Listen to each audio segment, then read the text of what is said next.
Did you answer his question? Yeah, how do you fare? How do you fare? No, I'm saying that we are saying we will convene. Well, I should not even say that. Yeah. We will consult. Yes.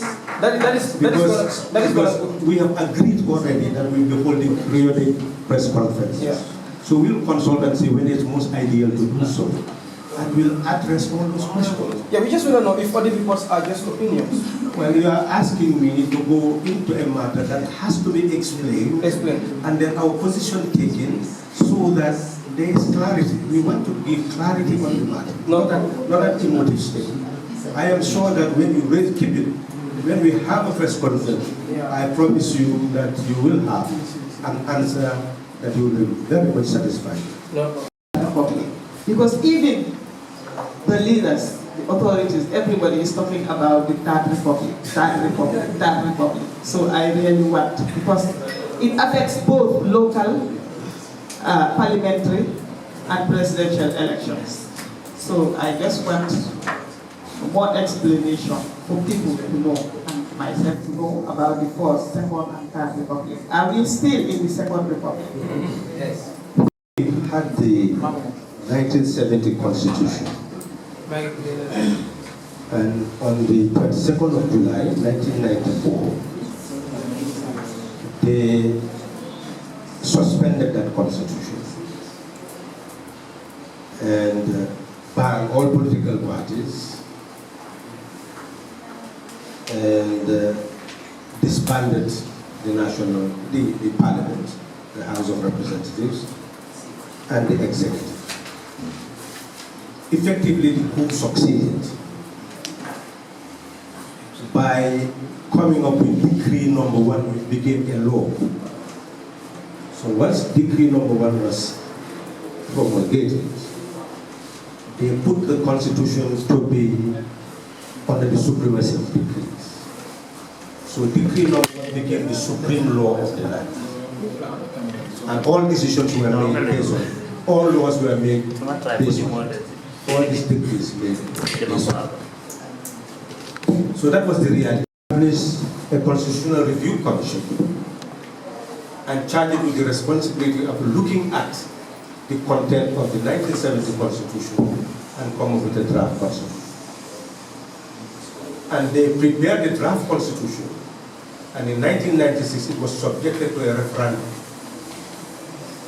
And once it was approved by the people, then it became a Constitution. And that's why you talk about the second republic. Is that clear? Now, 2016 was not a coup d'etat. It was a change of government under the Constitution.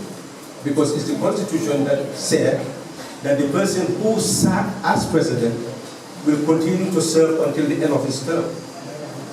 And we had to calculate the end of the term, and it was the 18th going to the 19th of that morning. And the 19th, of course, a new president was sworn in. Now, the swearing in of a president under that Constitution does not mean that that Constitution has been revoked. So the 1997 Constitution still exists as the Constitution supreme law of the land, unless we have another Constitution to bring about a third republic. So there is really no third republic. So we are still in the second republic. We are in the second republic. Let me talk about that. Yes, and I am withdrawing a statement I made half third republic there. So it was just meant to, but I'm sure the Central Committee will scold me for that. This is not a forum for that type of linguistic gymnastics. So we need to change our constitution for everybody to hear that, and we should work for it and talk about it, advocate for it, so that our constitution will be changed, so that we have to start with. We have start reading, but not start with. Yes, and we must be prepared for what the content is going to be, because we are here to fully know what the content is. And I must say, Anthony, that we are announcing that in Banjul we have a very tough candidate who can strongly be seen to represent the voice of people living with disabilities. So we hope that ultimately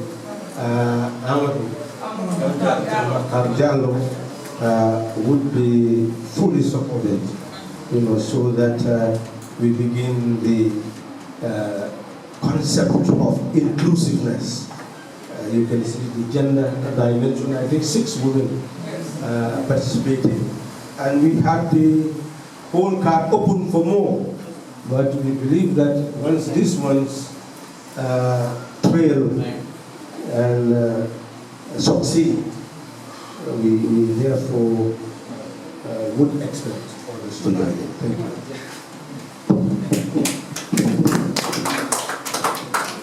Purpose for which you would intend. Nothing prevents the councils on their own accord from empowering their village development committees through a budgetary allocation of some sort.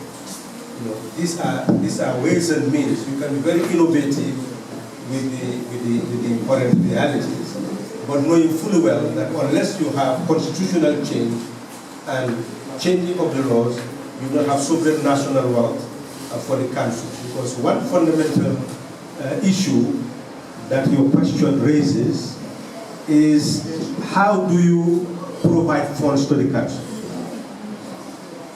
And I'm glad you've raised that question. We are saying, to empower the village development committee, the funds from the village should be deposited with the village development fund. And it will be a village sovereign fund. And the same thing with the ward, so that they can carry out development in those communities. Then the question is, where will the fund of the council come from? This is where you have the whole concept of government at a micro level, state at a micro level. It means that the state at a micro level must depend on the state at the macro level for funding. In the annual budget of the state, since the money belongs to all of us, and you want the regions to develop in a balanced and proportionate manner, you allocate funding revenue for the regions from the national budget.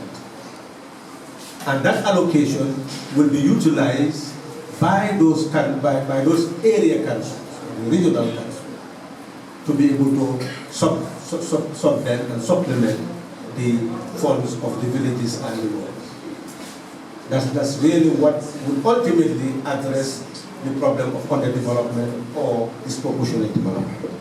But prior to constitutional changes, prior to legal changes, you're going to only deal with reform within the process, but not transformation. That's why our agenda is transformation. I want to thank you very much for having come to attend this press conference, particularly the press. Thank you very much, and we look forward to seeing you very soon. As he was saying, we are going to have press conferences, but on substantive issues with data available to everything. We don't want to talk without having the properly informed. So thank you very much.